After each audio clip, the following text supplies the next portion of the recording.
नमस्कार, मैं हूं अक्षित त्यागी और आप देख रहे हैं इंडिया की दहाड़।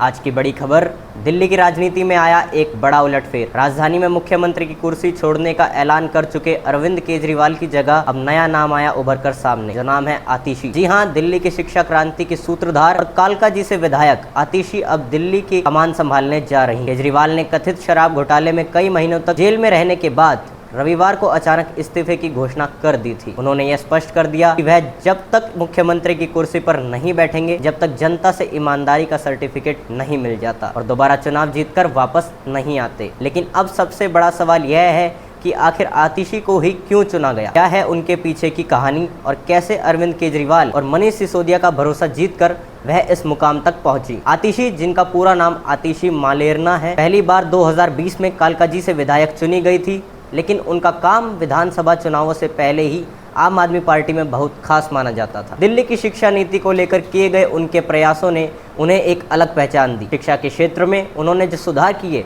उसकी सराहना सिर्फ दिल्ली में ही नहीं बल्कि पूरे देश में हुई। अब बात करें आतिशी के नए सफर की। दिल्ली की सबसे ताकतवर मंत्री मानी जाने वाली आतिशी अरविंद केजरीवाल के बाद सरकार की सबसे बड़ी ताकत बनकर उभरी हैं। वह करीब 18 विभागों को संभाल चुकी हैं और इसी अनुभव के साथ अब मुख्यमंत्री पद का कार्यभार भी संभालने जा रही। आज सुबह अरविंद केजरीवाल के आवास पर आम आदमी पार्टी की विधायक दल की बैठक हुई, जिसमें केजरीवाल ने खुद आतिशी के नाम का प्रस्ताव रखा और देखते ही देखते सभी विधायकों ने खड़े होकर इस प्रस्ताव को मंजूरी दे दी। केजरीवाल के इस फैसले को राजनीति के नजरिए से भी एक बड़ा कदम माना जा रहा है। दिल्ली में आधी आबादी यानी महिलाओं का समर्थन पाने के लिए आतिशी को सीएम बनाने का फैसला एक अहम चुनावी रणनीति भी मानी जा रही है। लेकिन क्या केवल यही वजह है कि आतिशी को मुख्यमंत्री पद के लिए चुना गया? दरअसल आतिशी को केजरीवाल और मनीष सिसोदिया का वर्षों से भरोसेमंद माना जाता है, चाहे मीडिया के सामने पार्टी का पक्ष रखना हो या फिर प्रशासनिक फैसले लेना हो। आतिशी ने हर मोर्चे पर खुद को साबित किया है। अब बात करते हैं अरविंद केजरीवाल की,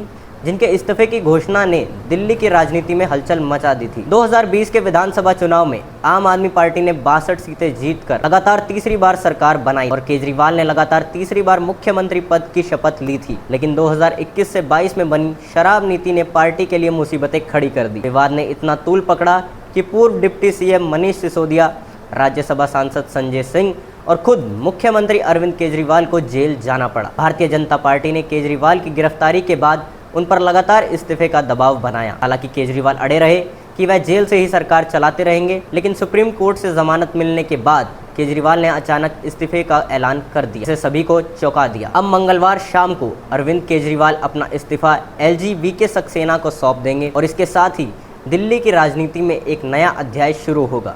आतिशी की मुख्यमंत्री के रूप में शुरुआत तो क्या आतिशी दिल्ली की जनता की उम्मीदों पर खरी उतरेंगी? और क्या अरविंद केजरीवाल दोबारा चुनाव जीतकर सत्ता में वापसी करेंगे? ये सवाल तो वक्त ही बताएगा। फिलहाल दिल्ली की राजनीति में इससे बड़े बदलाव पर सबकी निगाहें टिकी हैं। आप देखते रहिए इंडिया की दहाड़। मैं अक्षित त्यागी। जय हिंद, जय भारत।